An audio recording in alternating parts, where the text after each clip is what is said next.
at the end of the day, you'll be the bad guy in the story. If he does this, if he does this, he's not only a cheater, he's also a manipulator. Hello, beautiful people. It's your girl Jane, and today I want to talk about something very, very important.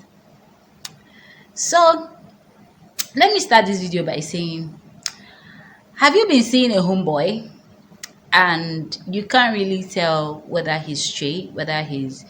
Wait, first, let me start by saying this. Recently, something happened that made me realize or that made me know that some people are scared of asking their partner whether they are faithful or not. Like, you know within you that there are some activities you're seeing that you're not understanding, but you're still not comfortable enough to ask your partner what's up. And me personally, I feel like that's not cool, especially if it's a relationship. If it's a situationship, then, but if it's a relationship and you're seeing some activities that you don't understand, you should be able to call your man or your woman and say, what's up? What's going on? Like, I'm not understanding. And they should be able to give you clarity, right?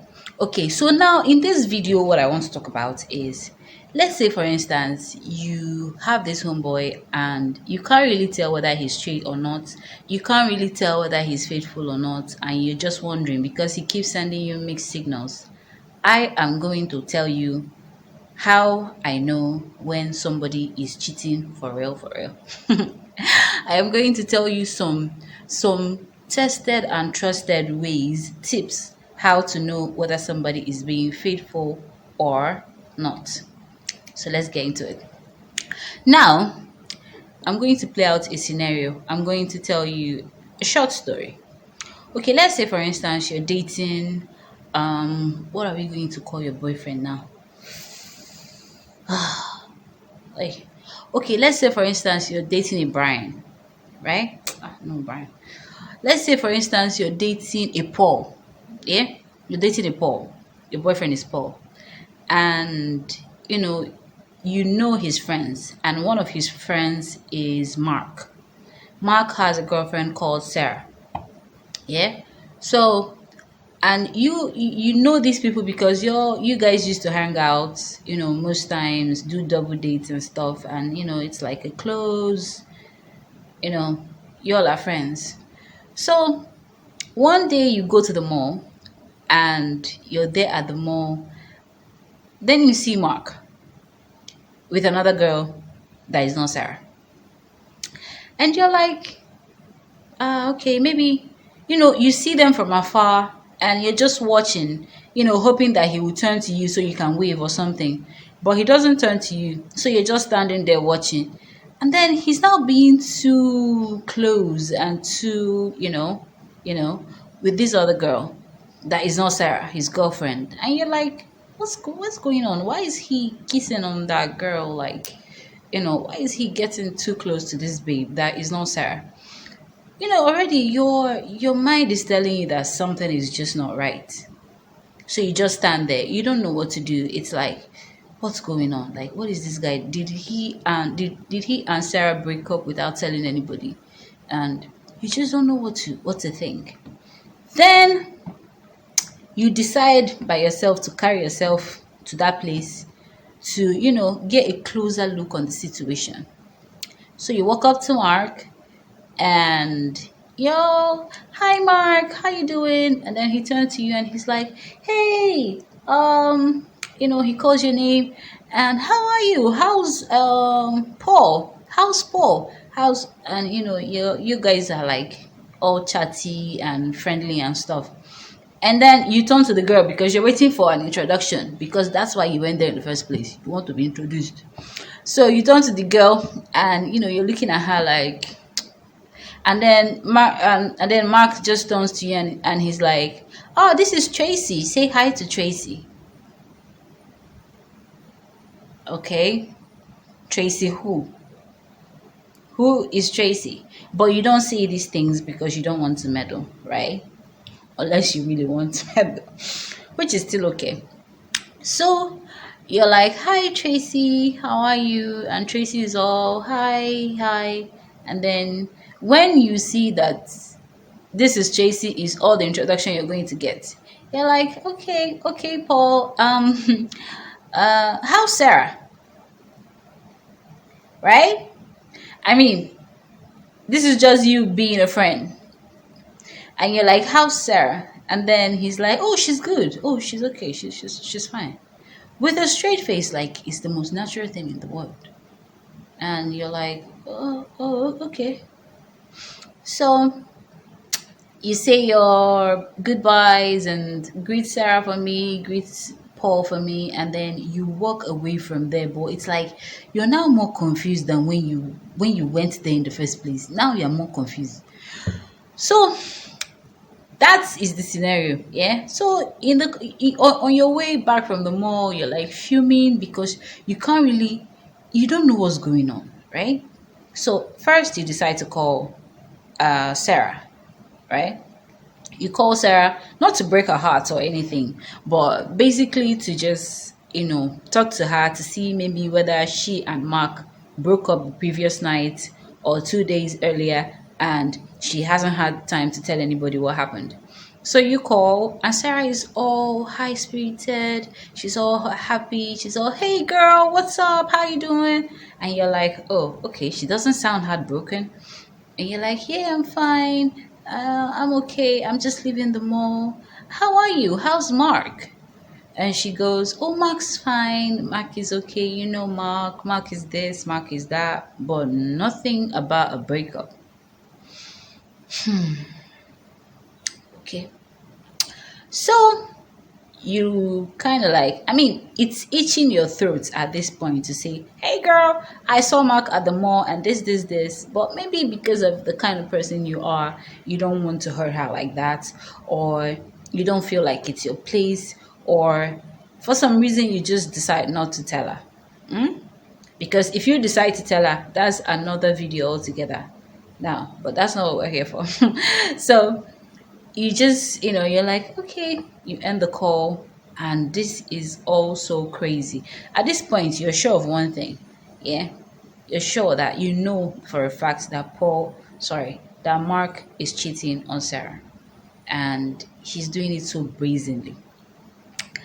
So you're at this point, you're now fuming with anger, like, how dare he? Why would he do such a thing? So you just, get back home in your anger, walk into the kitchen, drop your bags in a thud, like, and then, Paul is there, and he's like, "Hey, babe, how you doing?" And you're like, "You will not believe what happened today. You will not believe what I witnessed at the mall." You're all angry and stuff. So, and then he asks you what happened, what did you see, and then you start telling him, right? You start telling him you were at the mall, and then you saw Mark. Oh, I keep saying Paul.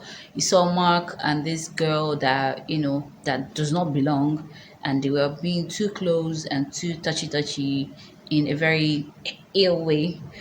So, and then this is how you know whether your man is a bird of the same feather and why they flock together. Number one, this is number one. This is the first reaction. He would he would just be smiling smugly, listening to you rant about this whole injustice that has been done to Sarah. You would just be ranting, and he won't say a word. He would just be there smiling smugly. Because in his head, what is going on is in his head is thinking, what is doing this one?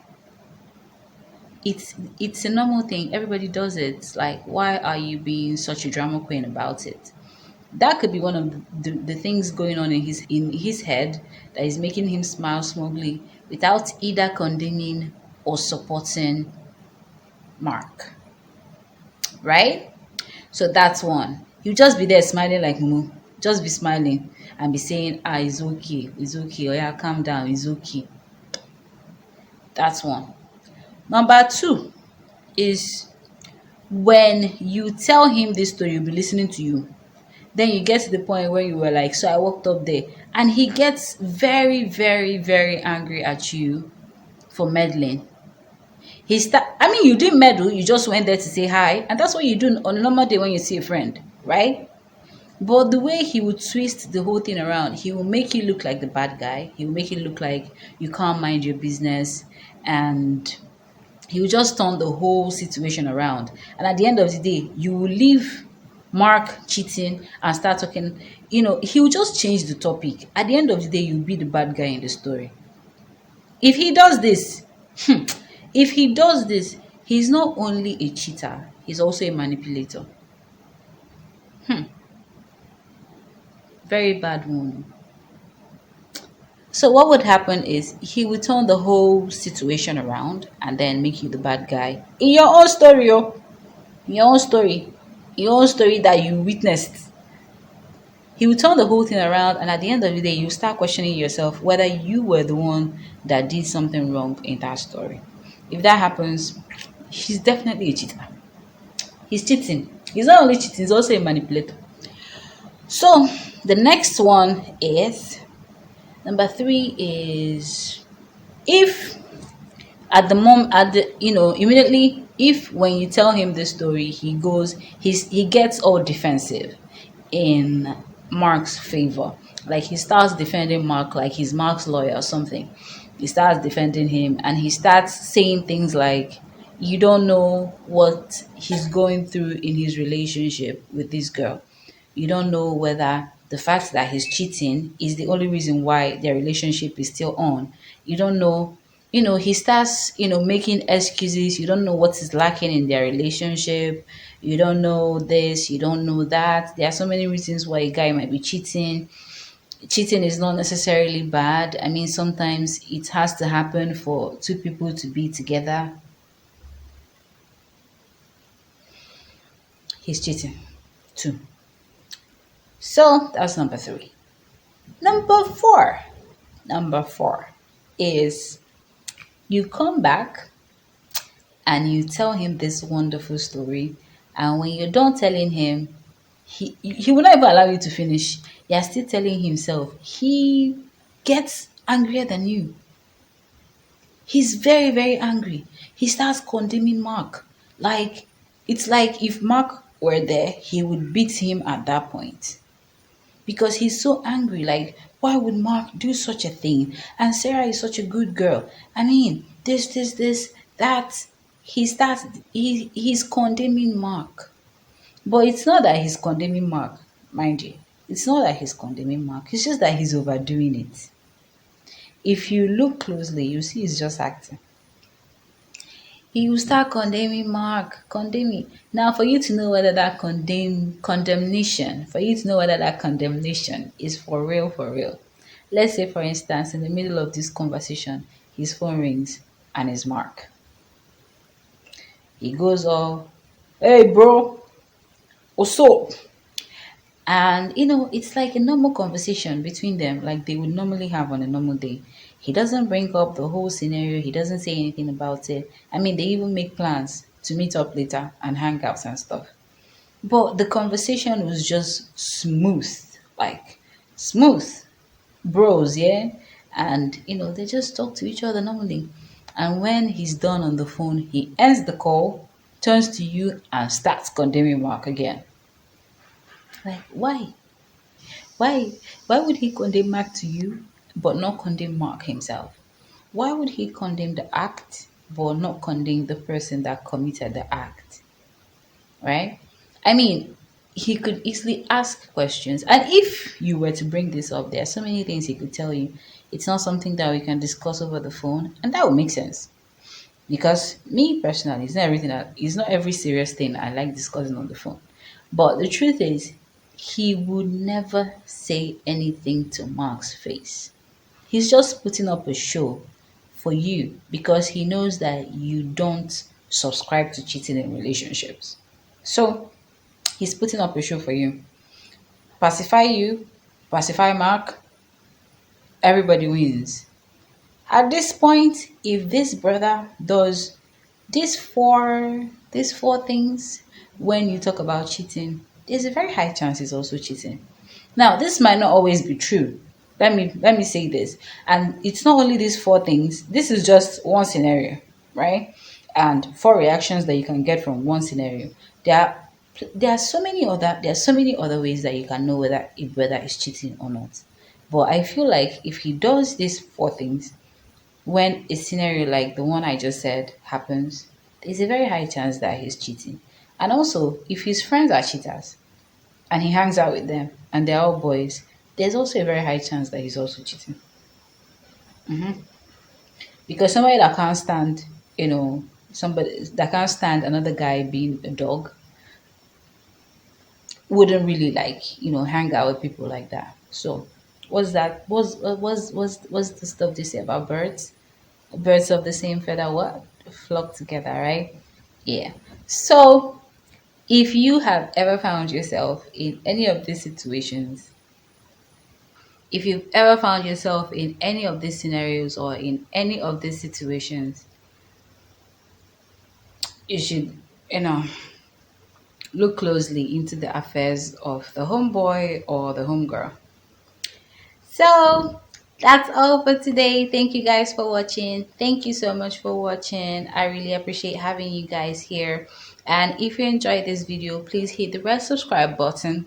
Subscribe, turn on notifications so you know when I drop new videos, which is like in 2 days time. So all right guys, thank you so much again for watching, and I will see you in my next video.